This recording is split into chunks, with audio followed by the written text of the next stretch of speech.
Hello everyone, welcome back to my YouTube channel. In this video, I will discuss about the complete process of fertilization and embryo development in human beings.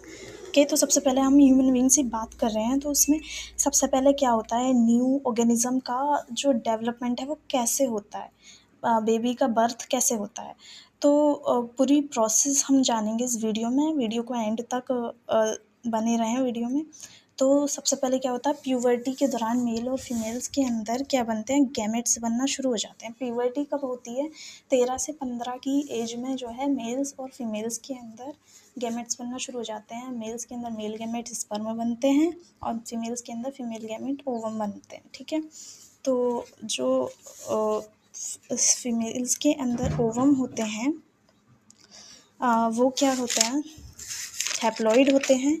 और इस समय क्या होता है, females की जो ovary होती है उससे जो ओवम है वो रिलीज़ होकर कहाँ आ जाता है, फीमेल्स की फैलोपियन ट्यूब के एम्पुला वाले भाग में आ जाता है। इस प्रोसेस को हम बोलते हैं, क्या बोलते हैं, ओव्यूलेशन। ठीक है, इस प्रोसेस को हम ओव्यूलेशन बोलते हैं। फीमेल्स जो है वो रेडी है किसके लिए, न्यू बेबी को बर्थ करने के लिए। जैसे ही यहाँ पर स्पर्म आएगा, फीमेल्स की वेजाइना में मेल्स द्वारा स्पर्म इजैकुलेट किए जाएंगे, तो वैसे ही उस समय ये एक टाइम होता है, इस समय अगर स्पर्म आ जाते हैं तो फर्टिलाइजेशन के दौरान जाइगोट बन जाता है, उससे न्यू एम्ब्रियो मतलब बेबी का बर्थ होगा। ठीक है, तो इस समय क्या होता है, मेल्स द्वारा जो है सीमन के फॉर्म में स्पर्म छोड़े जाते हैं।